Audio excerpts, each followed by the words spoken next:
में partnership fundamental से related कुछ टॉपिक क्लियर किए थे, जिसमें हमारा इंट्रोडक्शन टू पार्टनरशिप था, फिर हमारा डिफिनेशन ऑफ पार्टनरशिप और फीचर्स ऑफ पार्टनरशिप। आज हम लोग एक और भी टॉपिक क्लियर करेंगे, हमारा फोर्थ टॉपिक है पार्टनरशिप डीड। तो पार्टनरशिप डीड देखिए होता क्या है। Partnership comes into existence by an oral or written agreement. It is a better to have written agreement to avoid any dispute. हमारा जो पार्टनरशिप के बीच जो एग्रीमेंट होता है वो हमारा रिटेन भी हो सकता है और ओरल भी हो सकता है, लेकिन रिटेन एग्रीमेंट जो होता है वो बेटर होता है ओरल एग्रीमेंट से, क्योंकि रिटेन एग्रीमेंट के होने से है कि कोई भी पार्टनर्स के बीच डिस्प्यूट होने का चांस कम होता है। और हम लोग रिटेन एग्रीमेंट को ही हम लोग पार्टनरशिप डीड बोलते हैं या आर्टिकल ऑफ पार्टनरशिप बोलते हैं। तो ये तो हमारा था कि पार्टनरशिप डीड किसको कहते हैं, ठीक है। अब हम लोग इसमें हम लोग क्लियर करेंगे कि पार्टनरशिप डीड में हमारा क्या पार्टनरशिप फॉर्म से रिलेटेड हमारा क्या टर्म्स एंड कंडीशन दिया रहता है, तो उसको हम लोग क्लियर करेंगे।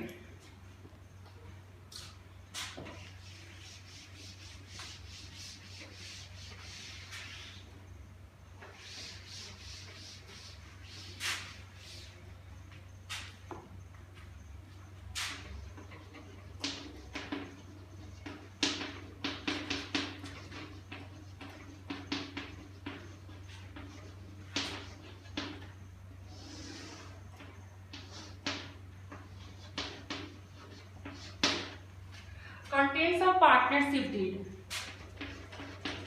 Nature of business.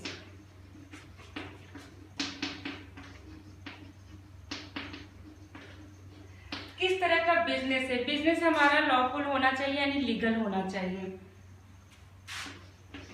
Place of business, आप बिजनेस कहाँ कर रहे हैं वो भी हमारा डीड में मेंशन रहेगा। Number of partners, number of partners कितने पार्टनर हैं। Name of partner,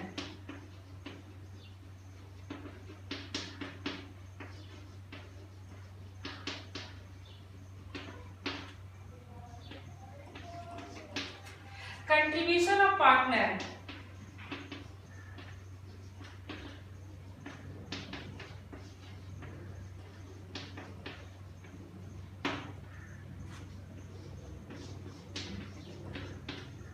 duration of partnership deed,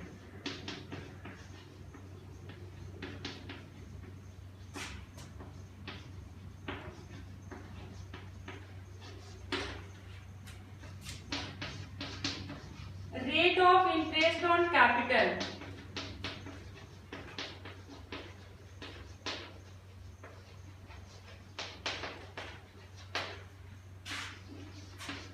rate of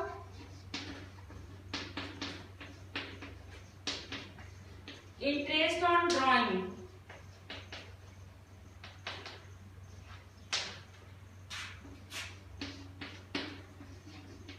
partners salary and commission,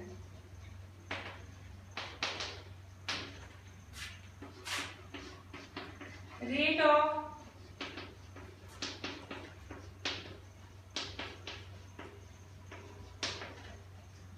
interest on loan, sharing profit ratio.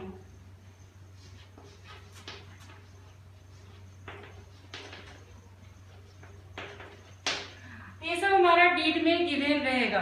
अब जो भी डीड में नहीं दिया रहेगा वो हमारा अलाउ नहीं होगा। जैसे rate of interest on capital, अगर हमारा rate of interest on capital दिया रहेगा तभी हम लोग इंटरेस्ट ऑन कैपिटल यहाँ पर अलाउड होगा। उसी तरह rate of interest on drawing, अगर हमारा ड्राइंग अमाउंट के साथ रेट ऑफ इंटरेस्ट भी दिया रहेगा तभी हमारा इंटरेस्ट ऑन ड्राइंग चार्ज होगा। सेम केस हमारा पार्टनर सैलरी एंड कमीशन, अगर डीड में होगा तभी सैलरी एंड कमीशन हम पार्टनर को देंगे। और rate of interest on loan, अगर हमारा rate of interest on loan अगर गिवन होगा डीड में तब हमारा लगेगा गिवन रेट से हमारे इंटरेस्ट ऑन लोन यहाँ पर चार्ज होगा। लेकिन अगर मान लीजिए रेट नहीं दिया रहेगा रिलेटेड टू लोन, तो उस केस में इंटरेस्ट ऑन लोन हम लोग 6% लगाते हैं।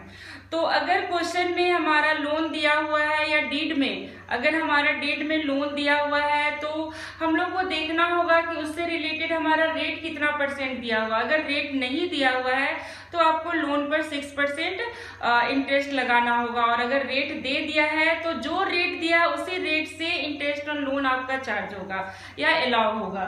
ठीक है, उसी तरह हमारा शेयरिंग प्रॉफिट रेशियो, अगर मान लीजिए कि हमारा रेशियो दिया हुआ डीड में तो उसी रेशियो से प्रॉफिट पार्टनर्स के बीच डिस्ट्रीब्यूट होगा, और अगर रेशियो नहीं दिया हुआ है तो हमेशा हम लोग प्रॉफिट शेयरिंग रेशियो इक्वली लेते हैं।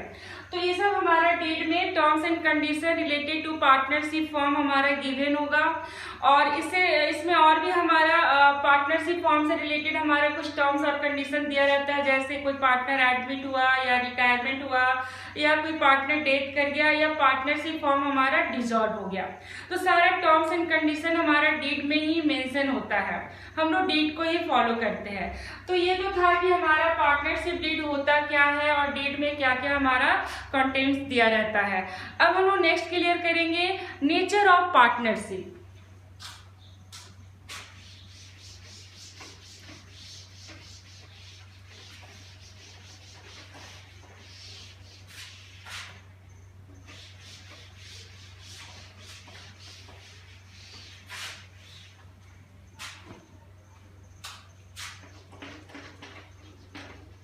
Nature of partnership,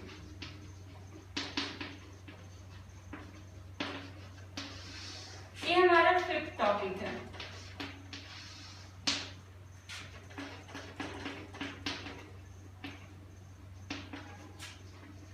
from accounting point of view,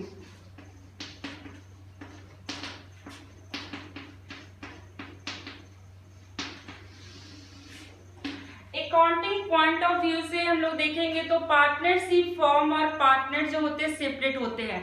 जैसा कि हम लोग क्लास 11th में हम लोग पढ़े थे एक बिजनेस एंटिटी, वहां पर क्या होता था बिजनेस का और ओनर का दोनों का एंटिटी क्या होता था सेपरेट होता था। तो यहाँ पर भी सेम हमारा पार्टनरशिप फॉर्म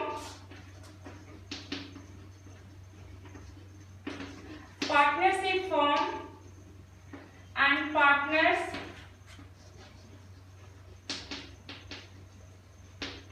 आर सेपरेट। यहाँ भी पार्टनरशिप फॉर्म और पार्टनर्स दोनों सेपरेट होता है from accounting point of view से। नेक्स्ट हमारा होगा लीगल या लॉ पॉइंट ऑफ व्यू।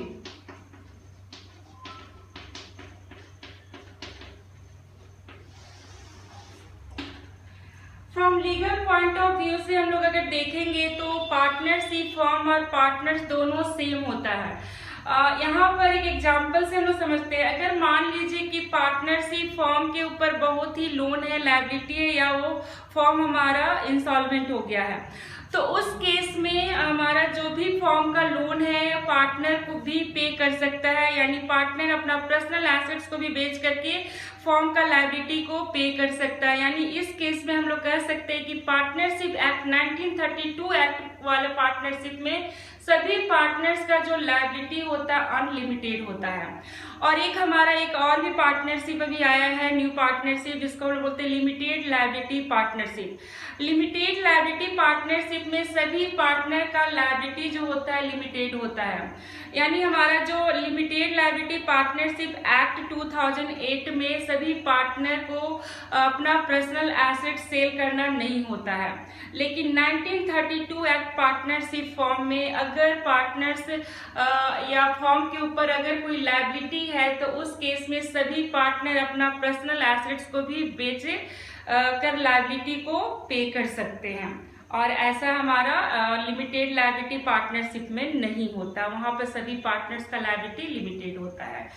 ठीक है, तो ये हमारा टॉपिक था। आज हम लोग टॉपिक किए क्लियर किए पार्टनरशिप डीड और हमारा नेचर ऑफ पार्टनरशिप। हम लोग नेक्स्ट क्लास में और भी टॉपिक क्लियर करेंगे और इस चैप्टर में हमारा कौन कौन सा अकाउंट मेंटेन होता है और कैसे हम लोग अकाउंट को बनाते हैं, सारा हम लोग 1 by 1 क्लियर करेंगे।